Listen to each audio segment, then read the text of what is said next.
Hi friends, నేను మీ doctor యువందర్ మాట్లాడుతున్నాను. So గత వీడియోస్లో యాక్చువల్లీ దీనికి సంబంధించి జ్ఞానదంతానికి సంబంధించి మనం చేశాము. జ్ఞానదంతం అంటే ఏంటి, అవి ఎలాంటి రకాలు ఉంటాయి, వాటికి తీయించుకోవడం అవసరమా లేదా, ఇలాంటి కారణాలతో ప్లస్ మళ్ళీ వాటికి సంబంధించిన మూఢనమ్మకాల్ని మనం డిస్కస్ చేసాం.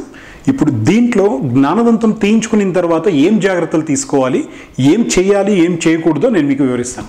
సో ఎందుకంటే జ్ఞానదంతాన్ని ఒక సర్జరీగా పరిగణిస్తారు కాబట్టి దానికి సంబంధించి చాలా భయాలు ఉంటాయి. ఎందుకంటే లైవ్ జరుగుతుంది, అక్కడ లోకల్ అనస్థీషియాలు జరగడం వల్ల. మామూలుగా జనరల్గా జరిగే సర్జరీస్ అన్ని ఎలా ఉంటుందంటే జనరల్ అనస్థీషియా ఇచ్చేసి మనకేం తెలుస్తుందో తెలియకుండా ఉండి చేస్తాను. ఇక్కడ ఇది మాత్రం జ్ఞానదంతానికి సంబంధించింది మాత్రం పేషెంట్ ముఖంలో ముఖం పెట్టి చూస్తూ అటువైపు అనస్థీషియా ఇచ్చి తనకి ఏదో చేస్తూ నెడుతూ ఉండే లోపల తనకి ఏం జరుగుతుందని భయంతో సగం అక్కడ ఉంటాడు. అందువల్ల దీన్ని ఒక పెద్ద సర్జరీగా పరిగణిస్తారు, పేషెంట్లు భయపడుతుంటారు. అందువల్ల దానికి సంబంధించిన మీకు ఏం జాగ్రత్తలు తీసుకోవాలి తీసేసిన తర్వాత అనేది మీకు చెప్పడానికి ప్రయత్నిస్తాను.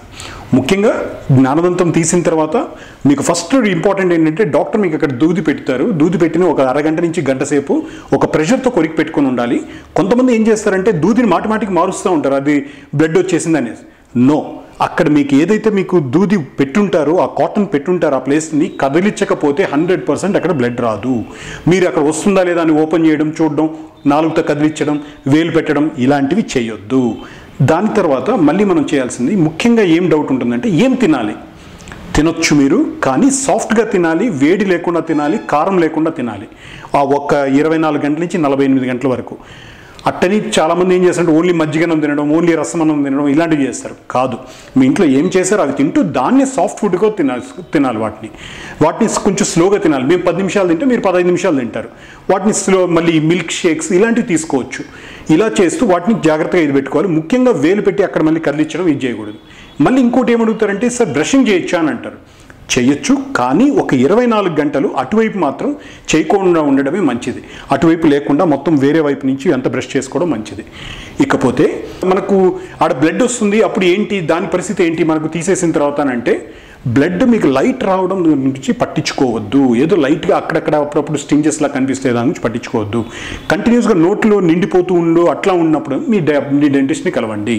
కానీ ఏదైతే దూది పెడతారో, కాటన్ పెడతారో దాన్ని ఒక గంట వరకు ఆ సేమ్ దాన్ని మార్చకుండా గట్టిగా కానీ కొరికి పెట్టుకుని ఉంటే ప్రాబ్లం ఉండదు. దీంతోపాటు మనం ముఖ్యంగా చేయాల్సింది ఐస్ ప్యాక్. ఐస్ ప్యాక్ అక్కడ ఆ ఏరియాలో ఎక్కడ తీశారో ఆ ఐస్ ప్యాక్ని ఆ ప్లేస్లో పెట్టాలి. ఎలా పెట్టాలి అని అంటే ఒక 15 మినిట్స్కి ఒకసారి, 15 మినిట్స్కి ఒకసారి, ఒక 2 అవర్స్ మీరు పెట్టుకుంటే చాలా వరకు 99% కంట్రోల్ అయిపోతుంది. కొంతమంది ఐస్ క్రీమ్ తింటారు, దానికంటే కూడా ఐస్ ప్యాక్ అనేది చాలా ఉపయోగం ఉంటుంది. సో ఈ విధంగా అదొకటి చేయడం.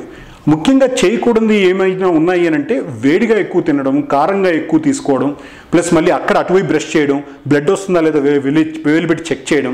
ఎందుకు చెక్ చేయకూడదు మాటిమాటికి వేలు పెట్టి అని అంటున్నాం అంటే బ్లడ్ క్లాట్ అనేది అక్కడ ఒకటి ఉంటుంది. మనం ఒక పన్ను తీసిన తర్వాత బ్లడ్ గడ్డగట్టిన తర్వాత బ్లడ్ క్లాట్ ఉంటుంది. ఆ బ్లడ్ క్లాట్ అది కదిలింది అని అంటే మళ్ళీ బ్లడ్ రావడం ఒక ప్రాబ్లం అయితే బోన్ ఎక్స్పోజ్ అయ్యి డ్రై సాకెట్ అని ఫామ్ అవుతుంది. డ్రై సాకెట్ అంటే మీకు దాంట్లో నుంచి తీవ్రమైన నొప్పి వస్తుంటుంది.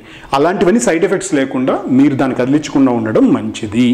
సో ఆ ప్రకారంగా మనము బ్రషింగ్ ఆ ప్లేస్లో కూడా మనం ఇంతకుముందు చెప్పినట్టు 24 గంటల పాటు అటువైపు మీరు చేయొద్దు. సో ముఖ్యంగా మరి మీరు ఫుడ్, వాటర్ అవన్నీ కూడా రెగ్యులర్గా తీసుకుంటూ, కొంతమంది వాటర్ చాలా తక్కువ తీసుకుంటారు. ఆ టైంలో వాటర్ బాగా తీసుకోవాలి, అప్పుడు వాళ్ళు డీహైడ్రేట్ అవ్వకుండా ఉంటారు.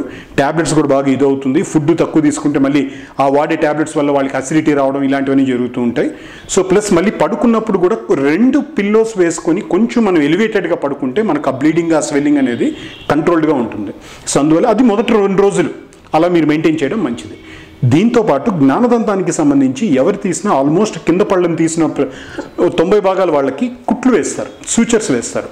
ఆ సూచర్స్ని 1 వీక్ తర్వాత మళ్ళీ డెంటిస్ట్ని కలిసి ఆ సూచర్స్ని రిమూవ్ చేసుకోవడం మంచిది. ఆ సూచర్స్ని అన్నింటినీ తగలకుండా మీరు బ్రషింగ్ చేసుకోవడం అనేది చాలా ముఖ్యం. సో మీరు డాక్టర్స్ ప్రిస్క్రైబ్ చేసిన ట్యాబ్లెట్స్ మీరు వాడడం చాలా చాలా ముఖ్యం. ఏముందిలే తీసేశారు కదా అని ఆగిపోకూడదు. ముఖ్యంగా పన్ను తీసిన వెంటనే డైరెక్ట్గా ఇంటికి వెళ్ళి పడుకోవడం, ఇంటికి వెళ్ళి అలా రెస్ట్ తీసుకోవడం, ఇంకా అలా పరధ్యానంలో ఉండడం కరెక్ట్ కాదు. ఫస్ట్ ఒక గంట ముఖ్యం. అక్కడ గంట సేపు మరి ఆ దూది గట్టి కొరికి పెట్టుకోవడమే కాకుండా ఆ టైం అయిన వెంటనే ఇమీడియట్గా మీరు పెయిన్ కిల్లర్ వేసుకుంటే మీకు అక్కడ నొప్పికి సంబంధించిందంతా కూడా ఏ టెన్షన్ ఉండదు. దాంతో సగం ప్రాబ్లం క్లియర్ అవుతుంది. లేదంటే కొంతమందికి ఏంటంటే ఉదయం పన్ను తీసే సాయంత్రం వరకు పెయిన్ కిల్లర్ వేసుకోకుండా ఉంటారు. సో అప్పుడు మీకు నొప్పులు స్టార్ట్ అయ్యి వాటి వల్ల టెన్షన్ పడుతూ ఉంటారు. సో ఇది మీకు నేను చెప్పదలుచుకున్నది. సో జ్ఞానదంతానికి తీసిన తర్వాత ఏమేమి జాగ్రత్తలు తీసుకోవాలి, ఏం చేయకూడదు. ఇంకొకటి అండి, ముఖ్యంగా స్ట్రా వాళ్ళు యూజ్ చేసి మామూలుగా టెంకాయ నీళ్ళు తీసుకొచ్చి స్ట్రా వాడుతూ ఉంటారు. ఆ స్ట్రా అనేది ఇట్లా లాగకూడదు, ఆ స్ట్రా అనేది యూస్ చేయకూడదు. డైరెక్ట్గా మీకు ఏదైనా ఉంటే గ్లాస్లో పోసుకొని తాగాలి, అలా చేయాలి. ఎందుకు అంటే అది ముఖ్యంగా స్ట్రాలో మనం అది సక్ చేసినప్పుడు దాంతోపాటు లోపల ఉన్న బ్లడ్ కూడా సక్ అవుతుంది బయటికి. అక్కడ బ్లడ్ క్లాట్ కదులుతుంది, కదిలి అక్కడ మళ్ళీ డ్రై సాకెట్ ఫామ్ అవుతుంది. డ్రై సాకెట్ ఫామ్ అయ్యి అది ఒక తీవ్రమైన ఇబ్బంది ఉంటుంది. సో ఇవన్నీ గుర్తుపెట్టుకోండి. సో ట్యాబ్లెట్స్ వాడడం ముఖ్యం. సో మీరు వేడి కారమైన పదార్థాలు తీసుకోకుండా ఉండడం మంచిది, అటువైపు బ్రష్ చేసుకోకుండా ఉండడం మంచిది, ప్రాపర్గా మీరు మళ్ళీ వేలు అవన్నీ టచ్ చేయకుండా ఉండడం మంచిది. ఇది. సో మరిన్ని ఇంకేమైనా డౌట్స్ ఉన్నా, ఇంకేమైనా మిస్ అయింటే మీరు దాన్ని కమెంట్ బాక్స్లో మెన్షన్ చేయండి, దాన్ని మీకు క్లియర్ చేయడానికి ప్రయత్నిస్తాను. నమస్తే.